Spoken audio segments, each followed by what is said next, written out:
Winterfresh Mints, efect instantaneu de respirație proaspătă. Winterfresh, respirație rece ca gheața.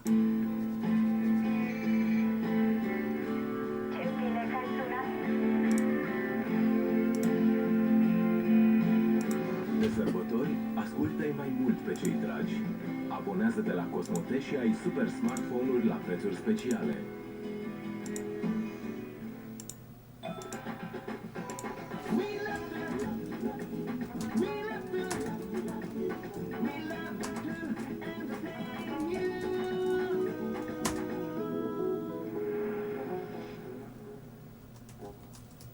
Come on.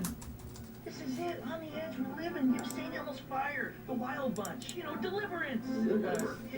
Sunt prea casnici pentru călătoria asta. A bunch of middle-aged guys having to get off their bikes in between minutes or so and take a pee. Prea bătrâni pentru atâția cai pudere.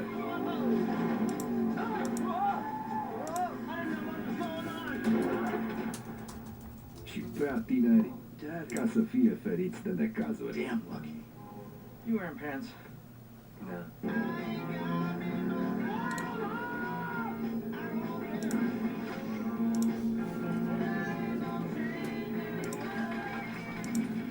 Gașca nebună.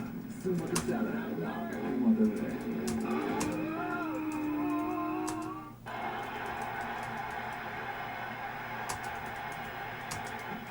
Orange prezintă pentru prima dată în România Cirque du Soleil cu Saltimbanco, un spectacol de acrobație la intensitate maximă, plin de amuzament și culoare într-o poveste metropolitană.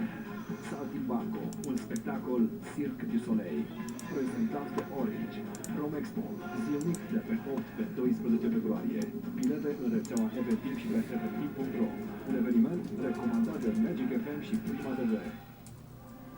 Prima TV vă prezintă hitul săptămânii No Light, No Light, interpretat de Florence and the Machine și extras de pe albumul Ceremonials. No, no, no.